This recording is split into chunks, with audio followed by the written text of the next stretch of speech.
আমরা ইন্টারলাকেনে উঠেছি। তো ইন্টারলাকেন আসলে কেন ইন্টারলাকেন? আমার কাছে এটা খুব ইন্টারেস্টিং লেগেছে। ইন্টারলাকেনের জিওগ্রাফিক্যাল জায়গাটা, ভৌগোলিক অবস্থানটা এরকম যে দুটা লেককে মাঝখানে হচ্ছে শহরটা, এবং এই শহরটা ব্রেইনস এবং থুন দুই ছোট্ট শহর এবং ছোট দুটি লেকের মাঝ বরাবর। এর কারণে এটার নাম আসলে ইন্টারলাকেন হয়েছে।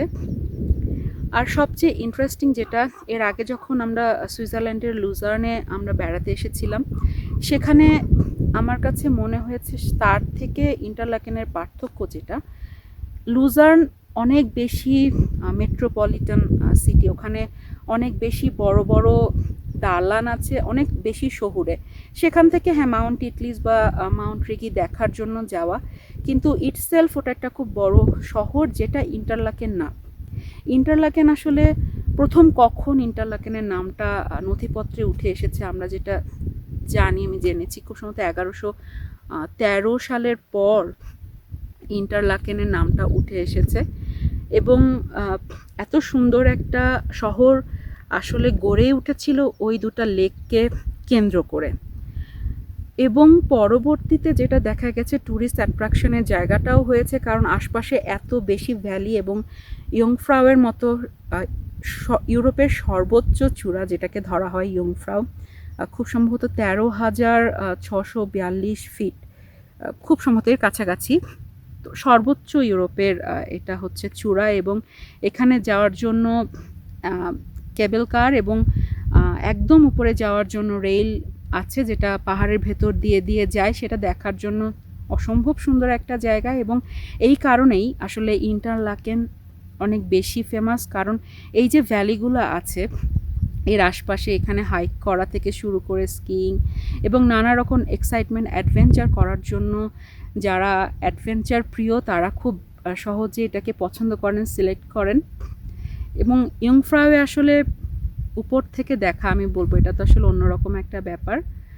সুইজারল্যান্ডের এই অঞ্চলটার আসলে সবচেয়ে বেশি আকর্ষণীয় জায়গাগুলো সমতল ভূমি না, মানে ফ্ল্যাটল্যান্ডে যেখানে শহর টহর আছে, তার চেয়ে বরং আকর্ষণীয় জায়গা হচ্ছে এই চূড়া বা চূড়ার আশেপাশের যে ছোট ছোট ভ্যালিগুলো, যেগুলোও আসলে সবগুলোই বেশ খানিকটা উচ্চতায়। তো উচ্চতা এমন যে আসলে সবগুলো ভ্যালি বিভিন্ন অ্যাঙ্গেল থেকে দেখা যায় এবং দারুণ লাগে। যে কোনো সময় আমার কাছে মনে হয় দারুণ লাগে, শুধুমাত্র এরকম রোদ ছাড়া। আমরা আসলে যেহেতু এটা গ্রীষ্মকাল, সামার চলছে, দিনটা অনেক বেশি বড়, এখন বিকাল হয়ে যাওয়ার পর আসলে প্রচণ্ড রোদের তাপ। তো এই কারণে মানুষজন চেষ্টা করে যে একদম ভোরের দিকে চলে আসার জন্য। তো আমরা সব কিছু ঘুরে টুরে আসতে আসতে এই সময়টা হয়ে গিয়েছে। তারপরও আমার কাছে আসলে খুবই দারুণ লাগছে। আর যে পরিমাণ গরম হওয়ার কথা ছিল, স্বাভাবিকভাবেই অনেকটা উচ্চতায় হওয়াতে গরমটা সে পরিমাণ না, সহনীয়।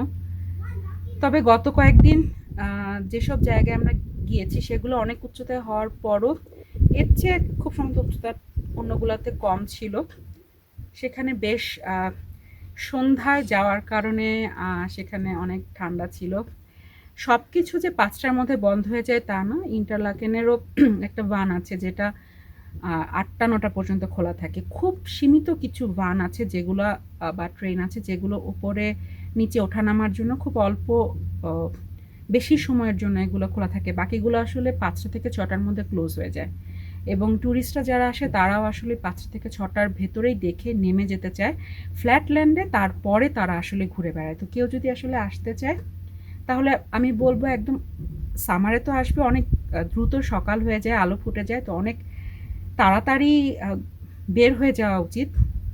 দিনটা অনেক বড় হওয়ার পরও যেহেতু 6টায় সব কিছু বন্ধ হয়ে যায়, তো 6টার মধ্যে এই এলাকাগুলো ঘুরে, মানে উচ্চতায় যেসব পিক পয়েন্টগুলো আছে দেখার মতো সেগুলো দেখে তারপরে যখন নেমে গেলে আসলে আমার আর ক্যাবেল কারের এই ওঠানামা বা বন্ধ হওয়ার এই ঝক্কিগুলো মাথায় কাজ করানোর দরকার নেই, তখন আমরা অনায়াসে নিচে ঘুরে বেড়াতে পারবো। তো আমার সাজেশন হচ্ছে উপরে আসতে হলে খুব দ্রুত এসে ঘুরে এখানে একদম শান্তি মতো এনজয় করে টাইমের বিষয়টা প্যানিক না হয়ে বিন্দাস মজা করে টোরে তারপরে নেমে আমরা নিচে নেমে ঘুরে বেড়াবো। এটাই হচ্ছে সবচেয়ে ওয়াইজ। যে জায়গাগুলোতে ঘুরে বেড়াচ্ছি, ক্যাবেল কারে উঠছি, প্রত্যেকবার কিন্তু আসলে টিকিট কেটে কেটে ওঠা খুবই ঝামেলাপূর্ণ। একবারে যদি টিকিট কেটে ফেলা যায়, তো আমরা 5 দিন ছিলাম।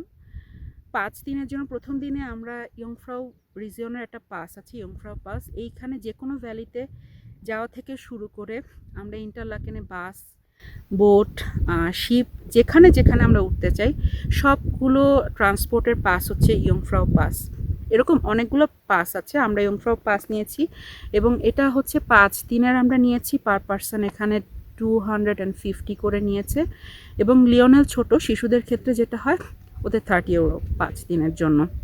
তো আমি বলবো ইন্টারলাকেনে এসে এই ভ্যালিগুলো যারা দেখতে চায় তাদের জন্য ইয়ংফ্রাউ পাসটা খুবই প্রয়োজনীয় একটা পাস, কারণ বারবার করে টিকিট কাটা এবং প্রত্যেকটার এক্সপেন্স আলাদা আলাদা করে কিন্তু অনেক বেশি হয়ে যায়। তো ওই একটা পাসে যদি 5 দিন কাভার করে, এরকম ওদের প্যাকেজ আছে, 3 দিনের প্যাকেজ, 5 দিনের প্যাকেজ, এবং প্যাকেজের মধ্যে 3 দিনের প্যাকেজের মধ্যে শিপ ট্যুরগুলো থাকে না, 5 দিনের প্যাকেজে থাকে। তো আমরা 5 দিনের প্যাকেজটা নিয়েছি। ইভেন আপনি যে অ্যাপার্টমেন্টে বা হোটেল উঠবেন সেখান থেকে ওরা পাস দিবে, যে পাসটাতে আপনি ইন্টারলাকেনের ভিতরে আপনি ফ্রিতে বাসে করে আপনি ট্রাভেল করতে পারবেন।